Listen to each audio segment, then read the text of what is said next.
केंद्रीय सामाजिक न्याय एवं अधिकारिता मंत्री डॉक्टर वीरेंद्र कुमार ने राहुल गांधी पर तंज किया है। पाकिस्तानी मीडिया में राहुल गांधी की लोकप्रियता के सवाल पर उन्होंने कहा कि अब बंदूक का युग नहीं है, मिसाइल एवं ड्रोन का युग है।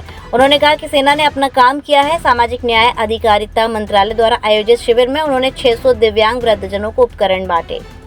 चंदौसी में निजी रिसोर्ट में आयोजित शिविर में मीडिया से बात करते हुए केंद्रीय मंत्री ने राहुल गांधी की पाकिस्तानी मीडिया में लोकप्रियता के सवाल पर कहा कि अब बंदूक का युग नहीं है, युग ड्रोन एवं मिसाइल का है। भारतीय सेना ने अपना काम किया है, सैकड़ों ड्रोन हवा में मारे गए। ऑपरेशन सिंदूर पर कहा कि देश में ऑपरेशन सिंदूर का सम्मान किया है। संभाजी नगर में महिलाओं ने ऑपरेशन सिंदूर के सम्मान में सिंदूर की डिबिया दी। ऑपरेशन सिंदूर के तहत बीजेपी घर घर संपर्क करेगी। ऑपरेशन सिंदूर की सफलता पर तिरंगा निकालकर देश सेना का सम्मान कर रहा है। वहीं दिव्यांग एवं वृद्धजनों को सहायक उपकरण के दौरान केंद्रीय मंत्री लाभार्थियों के बीच पैदल चलकर पहुंचे, जहां उनसे वे बेहद आत्मीयता से मिले हैं। हो गया सर, आज आप यहाँ पर उपकरण वितरण करने आए हैं, क्या कहेंगे? सामाजिक न्याय एवं अधिकारिता मंत्रालय के द्वारा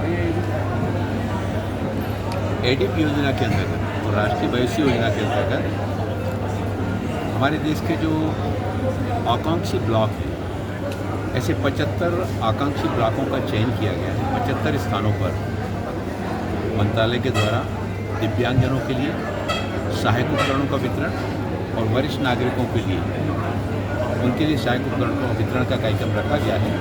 आज चंदौसी में और तिरुचिरापल्ली में तमिलनाडु में 2 स्थानों पर रखा गया है। बाकी स्थानों पर क्रम से जो है ना वो चरणबद्ध किया जा रहा है, जिसमें पहले परीक्षण शिविरों का आयोजन किया गया। जिन परीक्षण शिविरों के माध्यम से दिव्यांगजनों के लिए किस तरह के सहायक उपकरण की आवश्यकता है, वो सारा परीक्षण के माध्यम से सूची बनाई गई और आज उनको यहाँ पर बुला करके आज ये सहायक उपकरण को दिए जा रहे हैं। ये सहायक उपकरण दिव्यांगजनों के जीवन में जहाँ उनके जीवन को आसान बनाने में मदद करते हैं, वहीं उनको गरिमा और सम्मान के साथ जीवन जीने में भी सहायता प्रदान करते हैं। और एक नौजवान से मैं बात कर रहा था, जब अभी सांकेतिक रूप से सहायक उपकरण वितरण किए जा रहे थे, नौजवान से मैं बात कर रहा था, उसने बताया कि हमको अकेली गाड़ी नहीं मिली। इस गाड़ी से मेरा एक्सीडेंट हो जाने के बाद मैं घर पर पड़ा रहता था, लेकिन इस गाड़ी से अब मैं अपना काम कर सकूँगा। घर से बाहर निकल कर के सामान बेचने बाहर जाऊँगा, 4 पैसे कमाऊँगा अपने पैसे लिए भी और परिवार में भी मदद कर सकूँगा। देश के प्रधानमंत्री आदरणीय नरेंद्र मोदी जी का जो मूल मंत्र है कि सबका साथ, सबका विकास, सबका विश्वास और देश को आत्मनिर्भर बनाने में सभी का सामूहिक प्रयास, तो हमारे दिव्यांगजन भी वो स्वयं भी सशक्त बने, परिवार को भी सशक्त बनाने में अपना योगदान दें, समाज को और देश को भी विकसित राष्ट्र बनाने में अपना योगदान दें। इसके लिए विकास की जो योजनाएं चलाई जा रही हैं, उन योजनाओं के माध्यम से अभी हमने यहाँ पर देखा कि एक बेटी ने बहुत अच्छा नृत्य किया और उसका एक पैर था, तो हमने अपने सीएम के महोदय से कहा कि उसका दूसरा पैर, कृत्रिम पैर लगाने के लिए विभाग पहल करके उसका पैर लगाने की व्यवस्थाएं भी की जाएंगी। ऐसे दिव्यांगजनों को सहायक उपकरणों के साथ ही साथ आवश्यकता पड़ने पर ऐसे जो दुर्घटनाग्रस्त हमारे जो दिव्यांगजन होते हैं, जिन किसी का पैर कट गया, किसी का हाथ कट गया, तो उनके लिए कृत्रिम हाथ पैर लगाए जाने का काम भी इस योजना के अंतर्गत। सर ऑपरेशन सिंदूर पाकिस्तान को करारा जवाब, विपक्ष सवाल उठा रहा है। उदित राज ने तो शशि थरूर को बीजेपी का एजेंट बताया है। सेना अपना काम कर रही है और वो तिल मिला रहे हैं, वो बता रहे हैं कि ऑपरेशन सिंदूर क्या किया गया है। सामने जो है ना, सामने वाला जहाँ पर ऑपरेशन सिंदूर किया गया है, तिल मिला रहा है, उसकी बेचैनी बता रही है कि हमारी सेनाओं ने किस तरह से अपने शौर्य से, साहस और पराक्रम से न केवल माकूल जवाब दिया है। अब ऐसी स्थितियों में जो है ना, जब सारा देश एक स्वर के साथ में ऑपरेशन सिंदूर की सफलता के लिए हमारी सेनाओं के साहस का सम्मान कर रहा है, वहीं पर हमारे देश भर में आपने देखा कि तिरंगा यात्राएं निकाली जा रही हैं, जिसमें बच्चों से लेकर बुजुर्ग तक, कि ये पूरे देश का गौरव है। ऑपरेशन सिंदूर किसी का व्यक्ति का नहीं, ये ऑपरेशन सिंदूर हमारे देश की सेनाओं ने पूरे देश के 140 करोड़ जनमानस का सम्मान बढ़ाने। सर सिंदूर घर घर पहुंचाएंगे, ऐसी कुछ केंद्र सरकार की योजना?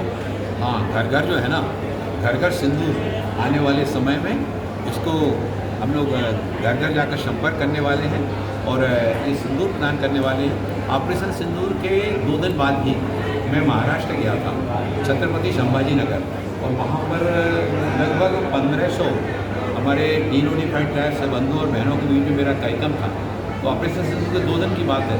तो वहाँ पर बहनों ने हमको सिंदूर की डिबिया लाकर दी और उन्होंने कहा ये सिंदूर ऑपरेशन सिंदूर की सफलता के लिए कि बहनों के सिंदूर की लाज रखी और जिन बहनों का सिंदूर आतंकवादियों ने उजाड़ा था उसका बदला 25 मिनट के अंदर शत्रु के घर में जाकर के मात्र 25 मिनट की कार्रवाई चली और उसका बदला हमारे देश के सेनाओं ने जिस साहस के साथ में लिया है उसके लिए हम अपने देश की सेना का माननीय प्रधानमंत्री जी का सम्मान करने के लिए इस सिंदूर की डिबिया हम उन तक पहुंचाने का काम आपके राहुल गांधी के बयानों को बहुत ज़्यादा महत्व यहाँ नहीं मिलता, लेकिन पाकिस्तान में मीडिया प्रमुखता से राहुल गांधी के बयान को चला रहा है। क्या बातें कर रहे हैं आप? देश जो है ना, देश सम्मान की बात कर रहा है। देश आज अब युग जो रहा ना वो युग पेटेंट टैंक और बंदूकों की लड़ाई का नहीं रहा। ये युग जो आया है ये मिसाइलों का आया है, ड्रोन का आया है। और जिस तरह से हमारी सेना ने उधर से मिसाइल और ड्रोन चलती थी और उनका वहीं पर जो है ना हवा में ही आपने रामायण और महाभारत सीरियल की आपको याद आ गई होगी कि जिस तरह से रामायण महाभारत सीरियल में तीर चलाए जाते तो तीरों को तीरों से नष्ट कर दिया जाता था, सैकड़ों की संख्या में चलाए गए और हमारे सैनिकों ने हमारे सेनाओं की